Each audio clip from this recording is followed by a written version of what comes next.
Ada yang tampak berbeda di kawasan Kampung Pondok, Kecamatan Padang Selatan, Kota Padang setiap digelarnya perayaan Imlek. Kawasan etnis Tionghoa di Padang ini mendadak ramai dikunjungi oleh warga dan masyarakat dari berbagai penjuru saat puncak perayaan Imlek. Megah dan cantiknya corak hiasan lampion di kelenteng tertua di Sumatera yang bernama Kelenteng Sihen Keong ini menjadi salah satu daya tarik destinasi wisata di Kota Padang bagi wisatawan yang datang ke Padang yang saat ini dijadikan sebagai lokasi puncak perayaan Imlek di Kota Padang. Ribuan warga memenuhi kelenteng ini menyaksikan atraksi barongsai dan tarian naga yang digelar oleh organisasi HTT dan HBT.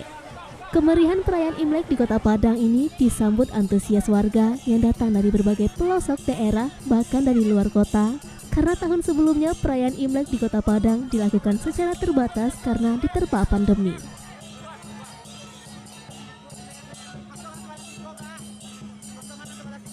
Sionya kan sio kelinci, ya kelinci air. Jadi maknanya ya kelinci ini biasanya keterampilannya ya dia itu orangnya enjoy, ya tidak ada emosi gitu kan.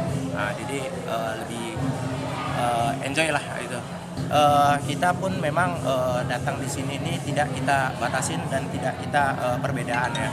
Jadi kebetulan kita di sini ini kan keberagaman ya.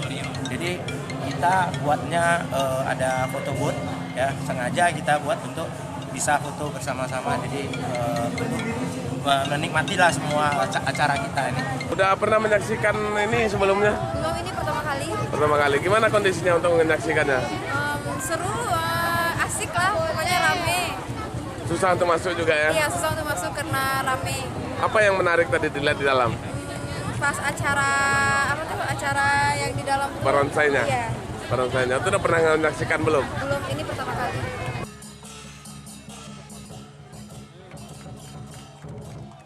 Dari Padang, Sumatera Barat, Budi Sunandar, iNews melaporkan.